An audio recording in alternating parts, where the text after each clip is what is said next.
Selamat sore. Kenapa sore? Karena sore waktu yang menyenangkan untuk bermain sepak bola. Setelah lama kita tidak bersua di episode dari stadion ke stadion, Oma Bal-Balan hadir lagi dengan episode kedua dari stadion ke stadion. Hanya saja kali ini kita tidak bertemu di stadion. Kita akan berbincang tentang stadion. Kebetulan Surabaya kemarin menjadi salah satu kota tuan rumah penyelenggara Piala Dunia U17 2023. Nah, kesempatan kali ini Oma Bal-Balan akan ngobrol bersama Ketua Panpel Persebaya Surabaya, Cak Ram Surahman. Selamat sore Cak Ram. Sore Mas Miftah, Bagaimana kabarnya nih? kabarnya sehat, wani kabarnya. Alhamdulillah.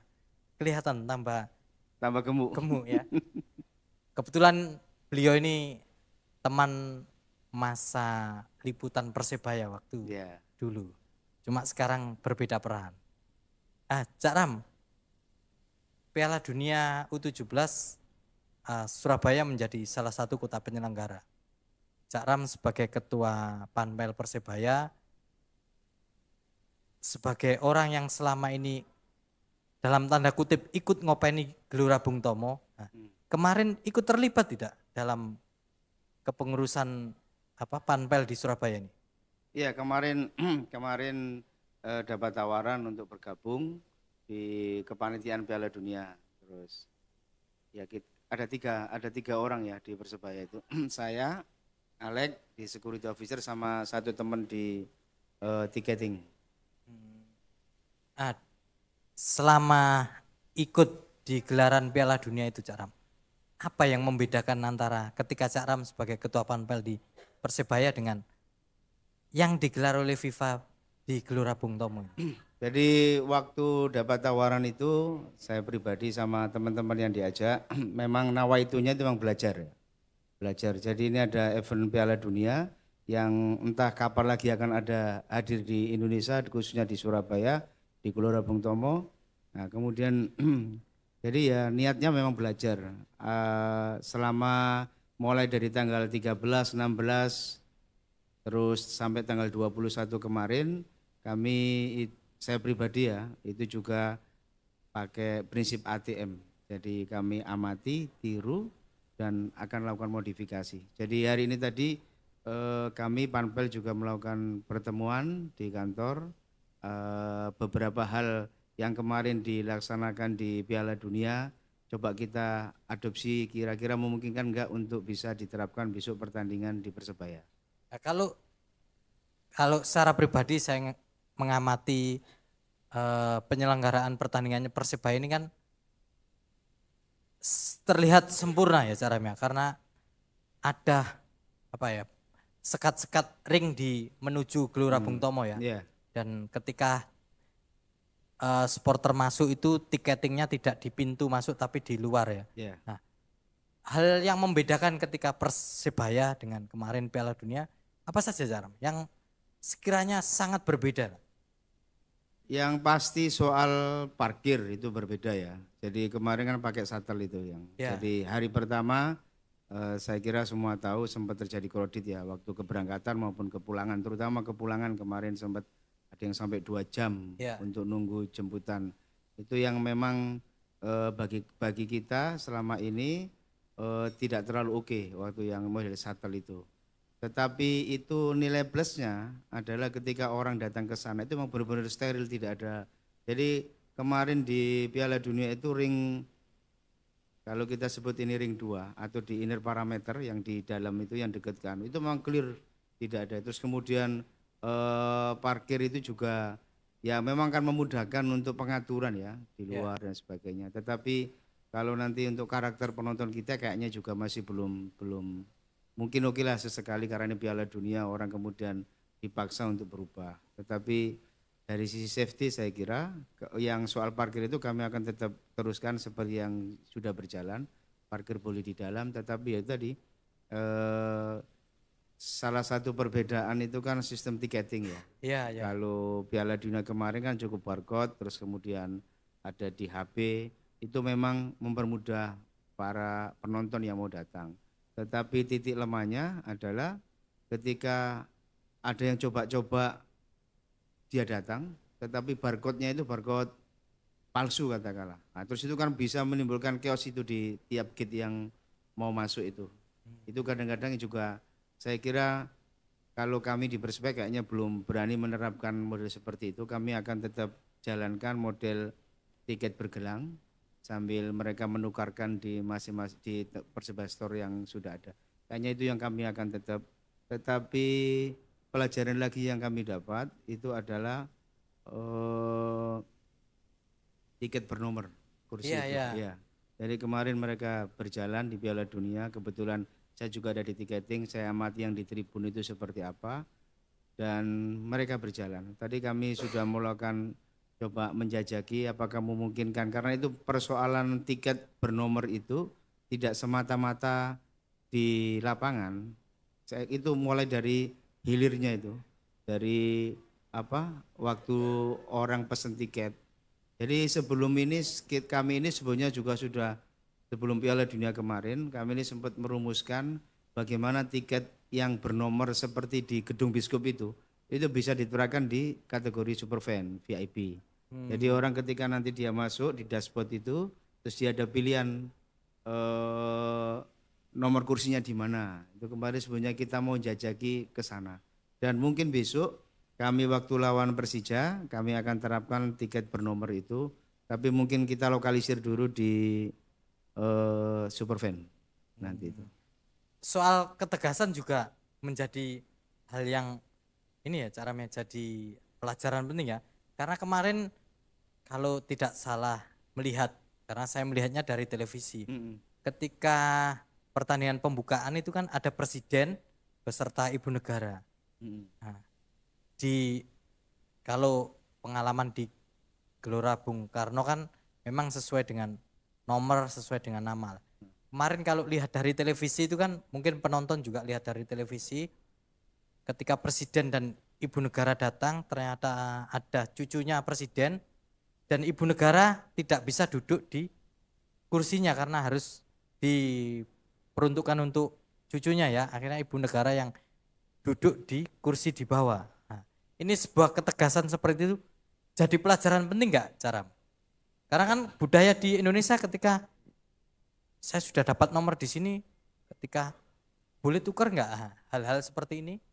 Ya sebetulnya Piala Dunia ini kan hemat kami ya, semua pihak stakeholder yang ada sepak bola yang ada di Surabaya khususnya, saya kira ini memang menjadi media belajar. Kami sendiri yang di Panpel juga ini nanti ya seperti saya katakan tadi, beberapa yang akan kami adopsi. Yang memang umpamanya tadi hal-hal yang bagi kami ini terlalu riskan mungkin tidak, seperti yang tadi parkir di luar, yang itu mungkin kami tidak akan karena terlalu riskan dari sisi keamanan. Tetapi hal-hal lain kami juga akan coba tetap terapkan. Seperti tadi kursi bernomor mungkin kami belum bisa lakukan semuanya, tapi nanti kami lokalisir dulu di Superfan karena kaitannya dengan support sistemnya itu bagaimana untuk proses pembelian tiket. Lah harapan kami di teman-teman supporter juga sama berubah dan maksudnya ini kan ada momen Piala Dunia yang kemarin kalau waktu Piala Dunia bisa, kenapa di setelah itu kok tidak bisa? Saya kira ini juga kan harus juga kan sama-sama belajar. Saya kira juga sama teman-teman nanti mohon maaf teman-teman di kepolisian umpamanya pengamanan. Saya kira kalau umpamanya kemarin di Piala Dunia itu modelnya kayak begitu, kira-kira bisa nggak kemudian kita terapkan mana yang kira-kira memungkinkan untuk diterapkan dan mana yang tidak umpamanya. Saya kira nanti kami tentu setelah ini kan akan banyak berinteraksi dengan teman-teman Pemkot, dengan teman-teman kepolisian. Kami juga akan berdiskusi hal mana yang bisa kita adopsi dan bisa kita terapkan. Jadi jangan sampai nanti harapan kita juga setelah Piala Dunia tata kelolanya seperti itu, tapi kemudian pasca Piala Dunia kita malah downgrade kan. Nah itu kan juga menjadi PR bersama-sama. Kalau dari sisi di dalam stadion Caram, kalau ini tadi sudah ngomongkan soal tiket di tribunnya, soal clear area di dalam stadion, karena kan kita tahu kebiasaan di sepak bola Indonesia area yang seharusnya clear, area yang seharusnya hanya untuk pemain, untuk official dan untuk steward ya. Di situ ada beberapa orang yang pasti ada di situ. Nah, itu juga jadi pelajaran penting kemarin. Kalau yang di Central Band itu sebetulnya kami selama ini juga sudah mulai berlandaan, sudah bisa mulai melokalisir mereka yang tidak berkepentingan, tidak bisa seliweran ada di bawah. Dan ini juga disupport oleh teman-teman supporter karena teman-teman tribun biasanya itu dulu itu kan kalau terutama caponya itu kan ada koordinatornya, itu kan yang lainnya di atas, dia ada di bawah. Nah kita kemarin kan dengan teman-teman tribun kita menggandeng, terus kita ada Marshal Bonek gitu kan. Jadi yang di ring 1 sejauh ini kami sudah bisa terapkan, mereka ini memang pure steward, yang mereka steward, dan teman-teman yang ada di ring 1 yang di bawah, yang di lapangan itu mereka juga punya gelang khusus yang mereka bisa ada di dalam sana. Jadi umpamanya steward yang bertugas juga sama, dia punya gelang, bahwa kan steward kita itu banyak, ada sekitar 400. Jadi kalau yang ditugaskan di sana 50, nah 50 itu yang bergelang. Jadi yang tidak bergelang itu tidak bisa. Dulu teman-teman juga ada yang duduk di pagar merah itu di bawah. Kadang-kadang duduk di sana. Ini sekarang sudah mulai kita sudah bisa tidak ada di situ. Jadi ada kesadaran mereka bahwa clear di situ adalah yang kurang lebih seperti yang kemarin lah. Kalau di Piala Dunia kan, kalau di pagar merah kemarin clear, yang terlihat di televisi kan bahwa steward yang menghadap ke penonton dan anak gawang ya, fotografer, anak gawang, itu aja yang. Ya, ini juga pelajaran bagi kami. Tata kelola teman-teman media kemarin juga cukup bagus yang di Piala Dunia ya. Jadi mereka, tadi saya sampaikan di rapat tadi di kantor bahwa bisa enggak itu kita adopsi untuk teman-teman waktu peliputan Persebaya. Jadi media yang ada di bawah itu, yang fotografer juga kelihatan rapi. Jadi clear, mereka yang memang fotografer ya memang fotografer. Kadang-kadang mohon maaf di pertandingan Persebaya itu ada media yang kadang-kadang modelnya kamera kecil kan gitu, terus dia bisa pakai rompi fotografer.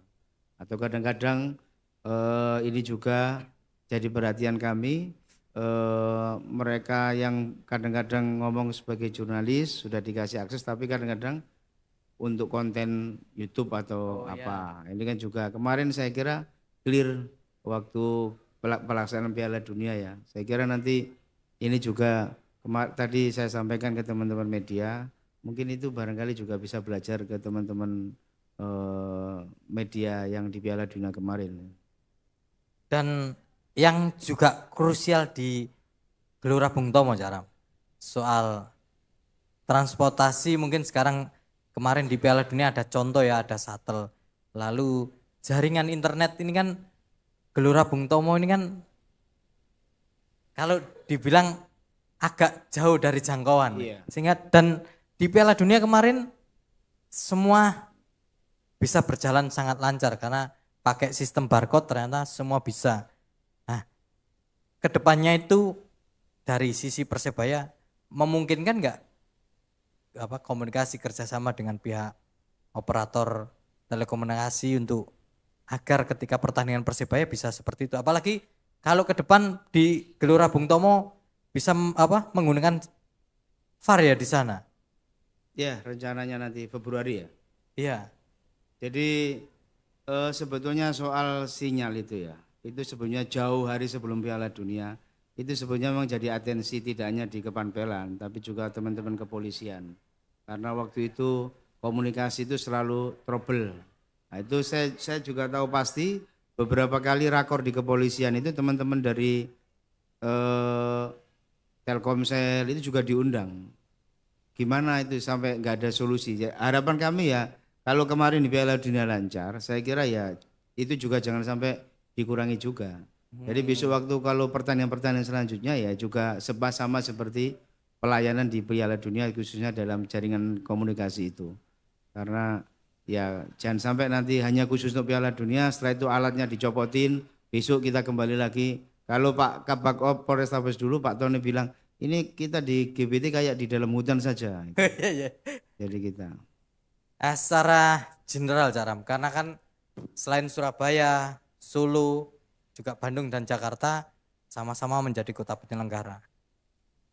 Dari sisi Panpel Persebaya, ke depan ada nggak niatan sharing atau ada usulan nggak ke LIB untuk sharing terkait penyelenggaraan pertandingan, bahwa Surabaya bisa sharing, Solo bisa sharing, Jakarta dan Bandung bisa sharing ke teman-teman Panpel di seluruh Indonesia, baik itu Liga 1, Liga 2 atau Liga 3. Ya saya kira sebetulnya gini, kami dapat berkah ya, bisa ditempati Piala Dunia sehingga kita bisa belajar langsung. Tetapi saya kira juga teman-teman operator kompetisi ya, LIB dan juga PSSI saya kira juga perlu belajar dengan kemarin. Karena saya lihat apa yang ada kemarin diterapkan di lapangan itu juga masih berbeda dengan yang panduan dari LIB dalam penyelenggaraan pertandingan. Ya memang masih mungkin perlu sudah mulai momentum ini, kan ada 4 kota ini yang ditunjuk sebagai tuan rumah kan. Artinya ini juga bisa jadi momentum, mungkin musim depan LIB juga sudah bisa mengadopsi pelajaran langsung yang didapat di 4 kota ini. Kemudian mungkin dirangkum kembali bagaimana sih menjadi panduan semua klub dalam penyelenggaraan pertandingan.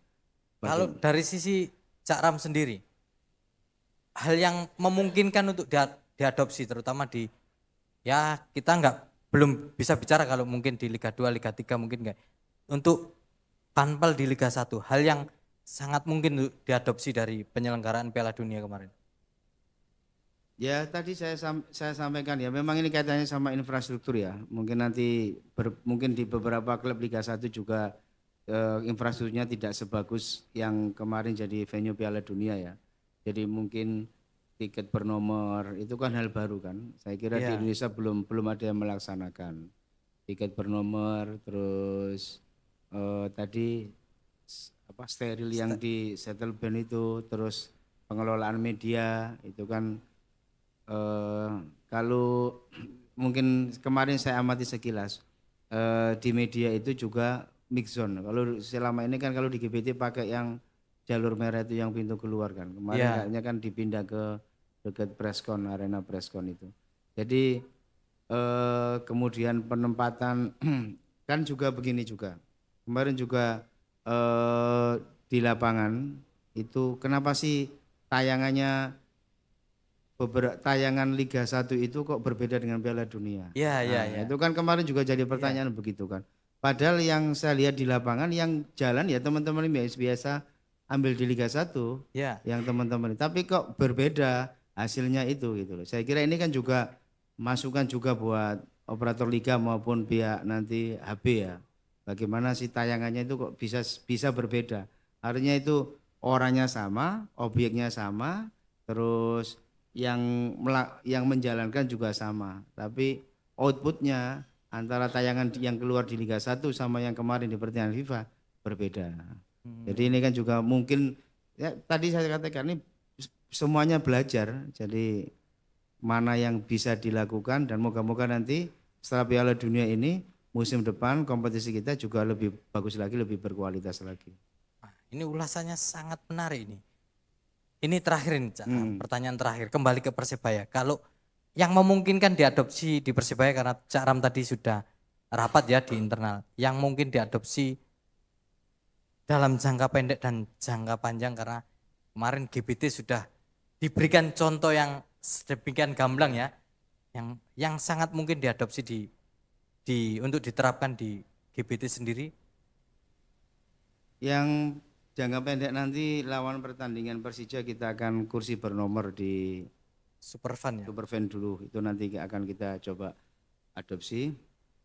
Terus kemarin yang juga hari pertama mungkin teman-teman tidak antisipasi ya panitia itu kekurangan air minum karena hawanya panas. Jadi waktu itu saya juga ada di tribun, banyak orang ketika dia turun untuk beli ternyata habis. Jadi yang kemarin itu juga jadi pelajaran. Jadi terus ini juga nanti akan kita terapkan. Jadi 1 jam sebelum kick off itu, sebelum open gate itu semua divisi memberi laporan.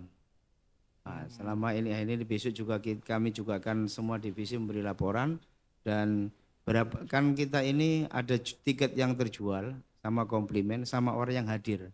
Kadang-kadang itu juga berbeda. Nah, kemarin tiap gate itu sudah bisa ketahuan gate sini berapa orang yang masuk tiap 1 jam.